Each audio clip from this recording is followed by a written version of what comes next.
The oyster industry here in Washington State was really created on Olympia oysters. Once abundant, the Olympia oyster and Pinto abalone have been decimated. Now one group is working to restore the species. Lithium-ion batteries are everywhere. These power nearly everything, but they can also pose great danger. How to stay safe using lithium-ion batteries. And a new way to help endangered orcas by turning down the sound. These stories and more next on CityStream.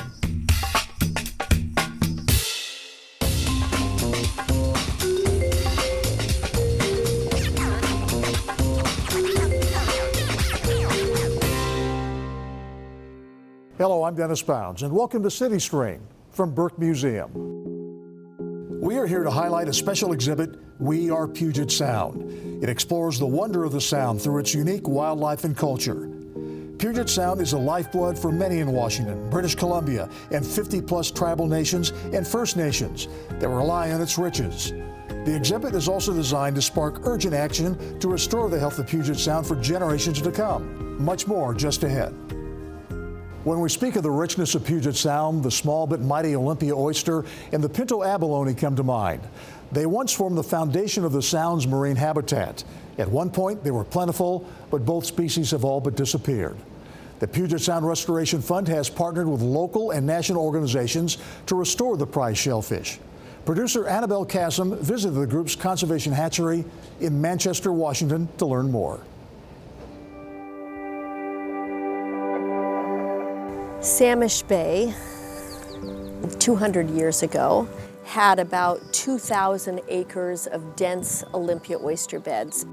Enough Olympia oysters here, not just to provide a first food for all of the tribes and First Nations that lived here, but also dense enough to provide structured habitat. Structured Olympia oyster beds, they're supportive of life, a rich diversity of life. Olympia oyster populations have declined. Habitat loss, pollution, and then we have overharvest so that they ceased to be self-sustaining.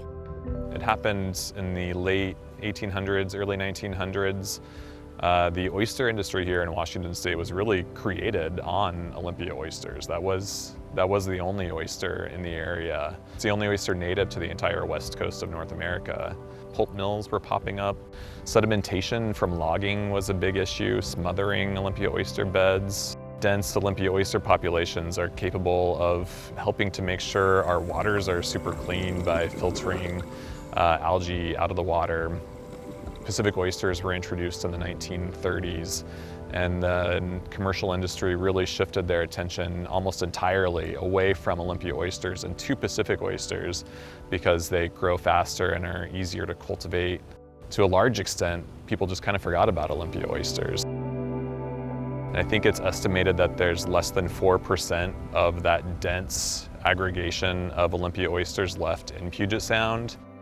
Salish Bay is sort of one of those engines that we're trying to kickstart, Olympia oyster engines, just because it's so important for the whole region. What we're restoring today is the only native oyster from Baja all the way through southeast Alaska. It's a small oyster. It's a thin-shelled oyster, but it is an amazingly resilient oyster. We're here not just to rebuild populations, but also to rebuild harvest areas. Betsy Peabody founded Puget Sound Restoration Fund in the late 90s. Around 10 years ago, we partnered with NOAA to build this shellfish lab, the Kenneth K. Chu Center for Shellfish Research and Restoration. We originally built this facility to work with Olympia oysters primarily, but we've since expanded to include Pinto abalone and bull kelp, and we've worked on a number of other species here as well. Pinto abalone and Olympia oysters have been food for people here for thousands of years. Some Olympia oysters here that are from South Puget Sound.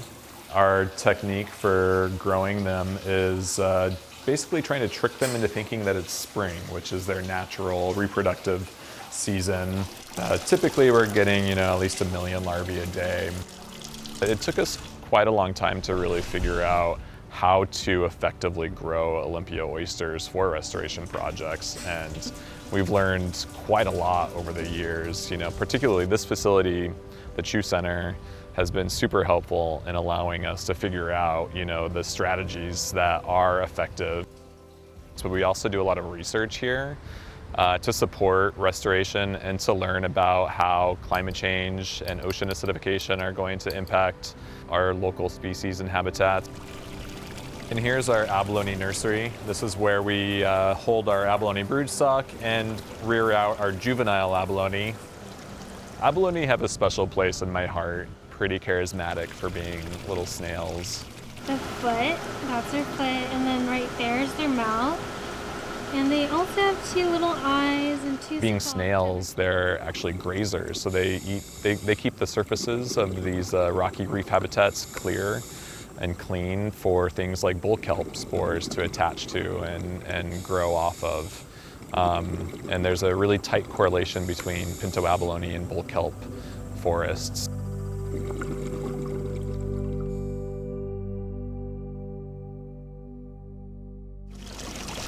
It's been determined that without intervention, there would be no Pinto abalone in Washington State in the future.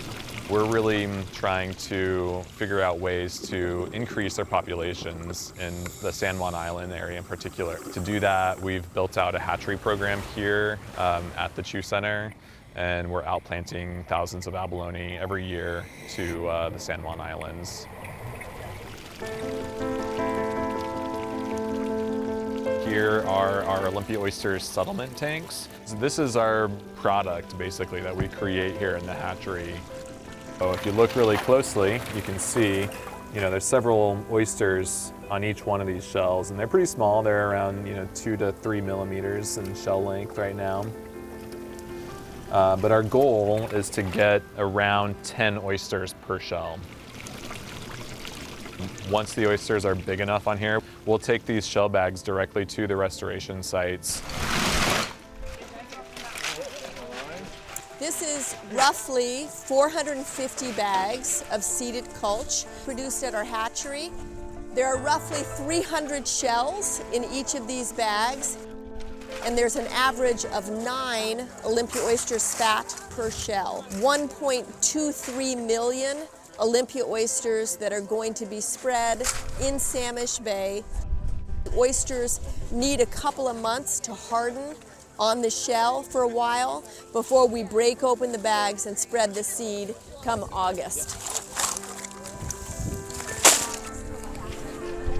We are partnering with Taylor Shellfish Company as well as many different tribes and with Washington Department of Fish and Wildlife.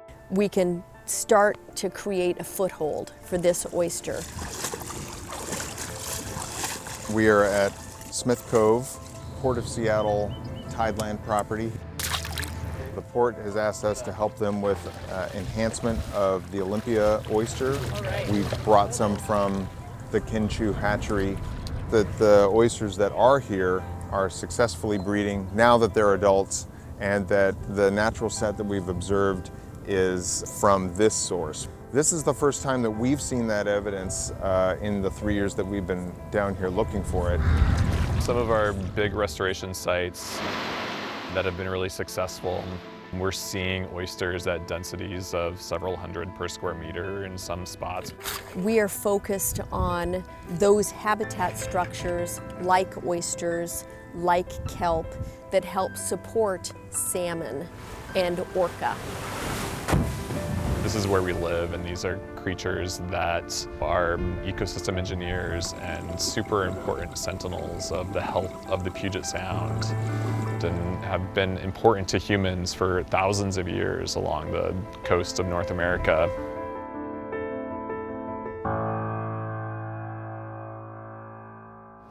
The Puget Sound Restoration Fund recently celebrated the 10th anniversary of the Kenneth K. Chew Center for Shellfish Research and Restoration.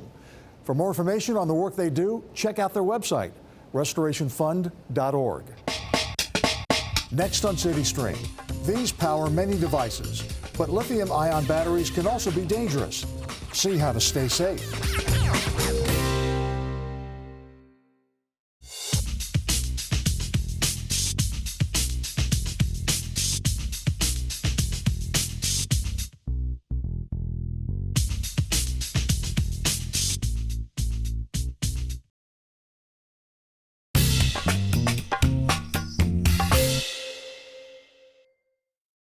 From mobile homes to motor vehicles, lithium-ion batteries are everywhere, and the number of products that use them keeps growing.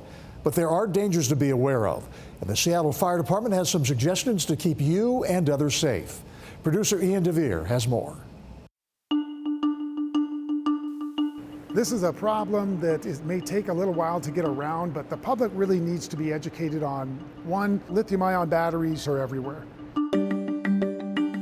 A lithium battery is a non-rechargeable formatted battery. Lithium-ion batteries, that's your rechargeable format. And contrary to what you may think about the lithium battery has a fair amount of lithium metal in it, a lithium-ion battery has very little lithium metal in it, like on par with dust. They put it in a suspension agent, which is the electrolyte, and that paste is run over an anode and a cathode and a separator, and that is part of what is used to make a rechargeable lithium-ion battery. When you compare it to like an alkaline battery, like a AA, the same weight of cell, you get 4 times more energy out of a lithium-ion battery. You have 3 different types of cells. You know, you've got the lithium-ion polymer, which this would have been out of your phone, this might have been out of an iPad. This is a lithium-ion polymer that would have been in a car. Bigger, still the same thing. Prismatic is the other type of cell that you might have, and this is just, it's kind of like a polymer, but this is an example of what's called a prismatic. But the one that we see personally the most is a cylindrical cell. It's called the 18650. This is the one that you see most often used in e-mobility devices, tools, toys, things like that. When I think about where I see this 18650 cell being used, and that matters to the fire department, it's the skateboard fire, and this was a fire just from the other night. These things would have been in here pretty much like that, and that's where our fire started. This guy right here, this was from a fire I was at a few months back. Again, these are 18650 cells. This is from an e-bike. And so what's called cell fire propagation, meaning the fire starts to move between cells and it's driving itself. This is exactly the environment. In this thing, you've got about 80 18650s all wired up in here, and it will move through this thing like firecrackers. You know, and sometimes you'll get 8 or 9 of these things, they'll all burn off at the same time. And then maybe you wait 20 minutes and then the rest of them start kicking off. We're finding these things are rekindling days later. And again, it doesn't mean that this cell is firing off again, but it's a different cell in the pack. You know, we're sitting at about 10 a month, sometimes more, sometimes a little less, but about every couple of days, one of these things is kicking off in a garage or in somebody's home or somewhere around the city, and we're having to go out and deal with it. A fire that's driven by a lithium-ion source is very difficult to put out. They burn without oxygen. They burn without water. They make their own heat source.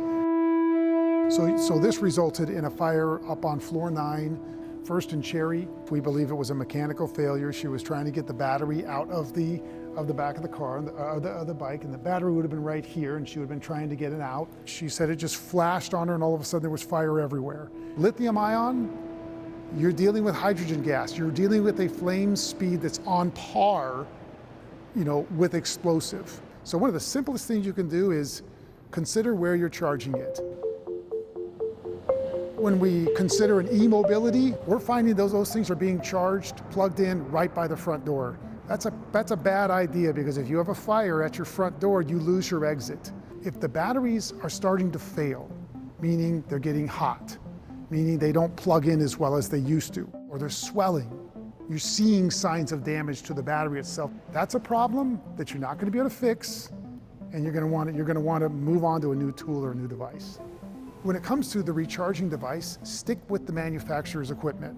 That cord, that battery management system, the device itself, it's all meant to work together, and it's designed to work together. When you start piecemealing parts, you've now changed what the designer's intents were with that stuff.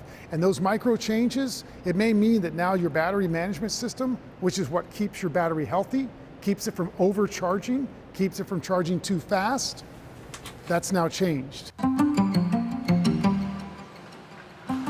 They cannot be just discarded in the garbage. We're seeing more and more consumer products that contain batteries, and unfortunately that means they're also showing up in our waste stream.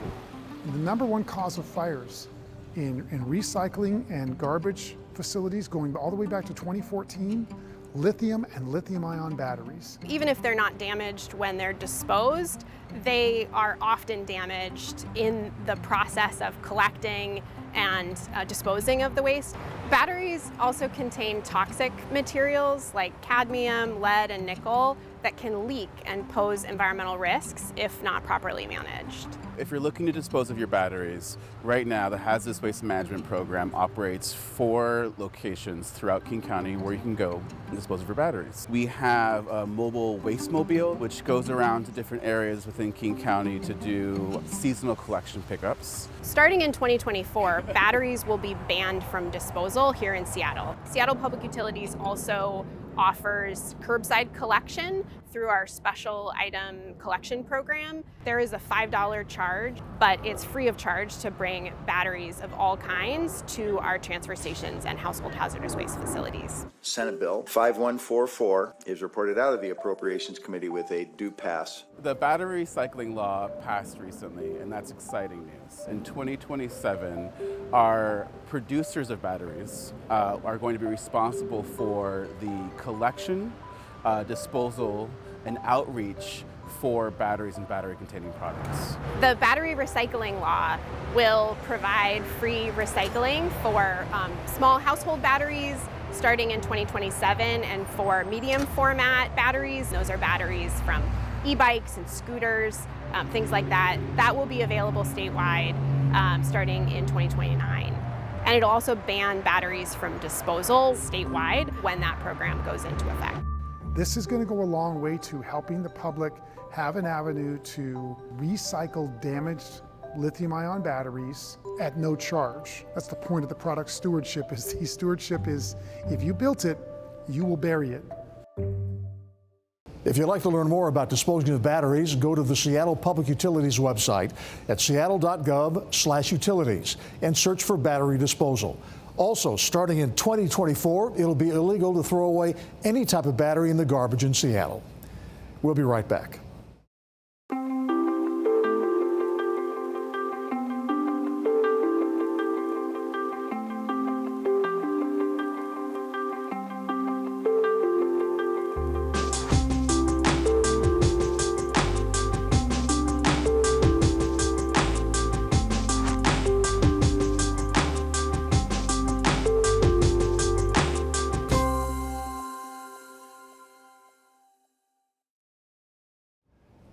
And welcome back to CityStream from Burke Museum.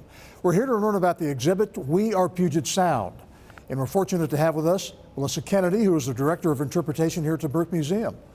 Thanks for being with us. Yeah, thank you so much for having me. Lots of stunning pictures in this exhibit. They're just simply beautiful. Give us an overview of the museum.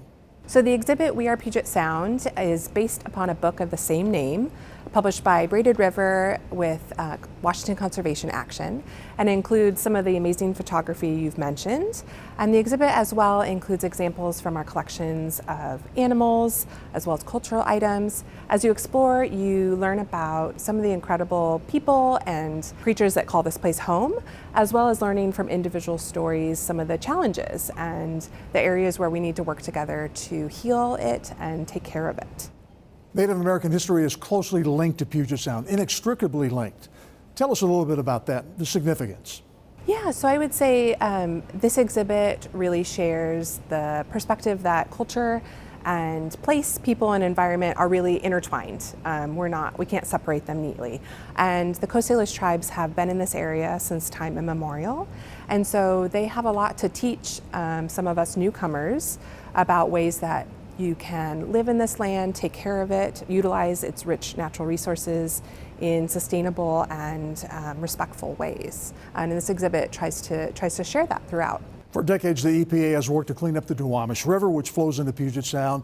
The concerns are significant. What are some of the other factors in our attempts to heal the Sound? Absolutely. So I think one thing that this exhibit talks about and we want people to realize is that the Puget Sound is actually part of the greater Salish Sea region. And understanding that, how the water and the land, the animals, plants, and people are all linked is at its key kind of a foundational piece. We also go into issues like stormwater drain runoff, plastic pollution, sustainable harvesting of shellfish. There's so many issues at play that we go into, and I think also an important thing to remember is that although it's overwhelming and complicated sometimes, by looking at it through first-person stories, you start to see it at an individual scale and start to understand how the people who love this place, who call it home, have a part to play in caring for it as well. For the visitors to this exhibit, once they see it, what's the main thing that you hope they come away with? I'll cheat and say there's two, and I would say the first would be a sense of awe and wonder that this is a beautiful place to live, and there's a lot to love. And from that love, we hope that then there's a sense of care and a sense of inspiration and responsibility to be a part of taking care of this place. You know, if we want it to be home to us and future generations, not only of people, but of plants and animals, you know, there's a lot we have to do to be caretakers for it. People still have a chance to see the exhibit, We Are Puget Sound, but how much longer? Yeah, so it's on through the end of the year, so you can come visit us here at the Burke through December 31st. Melissa Kennedy, Director of Interpretation here at Burke Museum, thank you for being with us. Just ahead on CityStream, a new effort to protect endangered orcas by turning down the volume. That's next.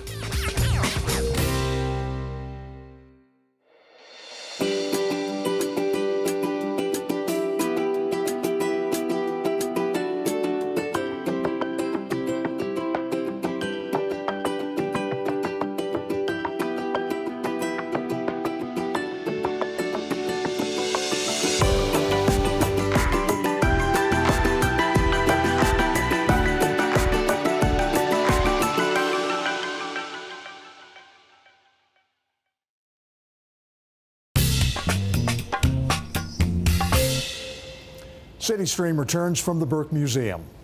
Puget Sound is home to more than 200 species of fish and marine mammals. One of the best known and most beloved is the southern resident killer whale. Orcas remain endangered, but a new program is testing ways to protect these beautiful creatures. It's called Quiet Sound, and it works to do just that, reduce noise in the waters these animals call home. Michael Crow reports. Beneath the waves of Puget Sound, the noise of the world above fades. Here, the endangered southern resident orcas rely on that quiet, speaking to each other in a complex language and using echolocation to hunt for salmon. But the human cacophony follows them even here. This is the sound of a passing ship recorded on an underwater microphone called a hydrophone. Sound actually travels 4 times faster and further in water than it does above water. And we know that vessels emit sound in the frequencies that killer whales need in order to communicate and hunt. Rachel Aronson is the program director for Quiet Sound of Washington Maritime Blue, which hopes to give these struggling whales back their peace. They ran a trial shipping slowdown last year from October to January, measuring sound reduction for the good of the whales. Between Port Townsend and Edmonds, they asked passing large vessels to voluntarily reduce their speed to 14.5 knots or 11 knots, depending on the type. Hydrophones were used to measure sound levels. That's about a reduction of 30 to 50% from usual cruising speeds for these types of vessels. It was voluntary, so of 623 transits, 70% participated in some way, and 53% fully met the speed targets. Whales were present in that zone 43% of slowdown days. According to their report, that led to a soundscape that was 45% less noisy, which they consider a fantastic result. But importantly, they found there wasn't a huge burden on the shipping system, which bodes well for future work, though it did add about an hour per trip. So far, we're hearing that it had a pretty minimal impact on commercial shipping. We didn't hear of any impacts happening at the port. We didn't hear of any impacts happening in the systems that receive the ship. From our conversations so far, it seems like it worked okay. it was a great opportunity to just, add value environmentally to Puget Sound. Matt Hanuxala is a Puget Sound pilot, the group that boards ships to help them navigate the inland waters. The pilots were the face of this effort, pitching the vessel captains on participating, and Hanuxala said, as a trusted messenger, it was generally well received. I think it's fantastic. It's really rewarding in that you're moving a big piece of steel around to help out, commerce and the citizens of Washington State, but at the same time, you're able to really do something that has some environmental impact for a positive. He felt like a voice for the whales and hopes it will make a difference. To make a successful impact, all parties have to maybe compromise a little bit because nobody is going to ultimately win.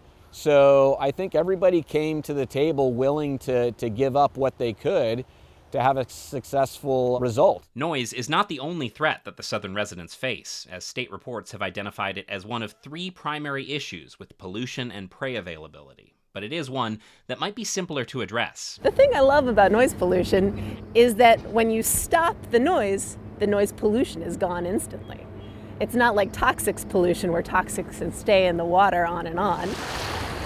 And worth the effort when you consider the human-caused conditions these incredible animals face, the acoustic blinders of these busy waters. For them, noise is a full-body experience. Noise is a vibration of the whole medium that they exist in. It really limits their world, their scope of vision, as it were. For us, it'd be like being surrounded by a thick fog all the time. And with just 73 left, every little bit helps. They're a really small population. That means they get more vulnerable. We need to do everything we can to keep this unique group of whales alive and around. This program is based on an existing and successful one already running near Vancouver, BC. Quiet Sound hopes this data will help them improve the program and potentially make the Slowdown an annual event. We'll be right back. We put together a new episode of Art Zone with Nancy Guppy every week to tell you about the incredible art that surrounds us all the time. That's art. That's art too.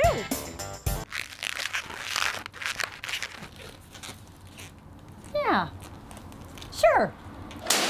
Art Zone with Nancy Guppy, Fridays at 8 on the Seattle channel or streaming anytime online. I did ask for a butterfly, but, a wiener dog, close enough.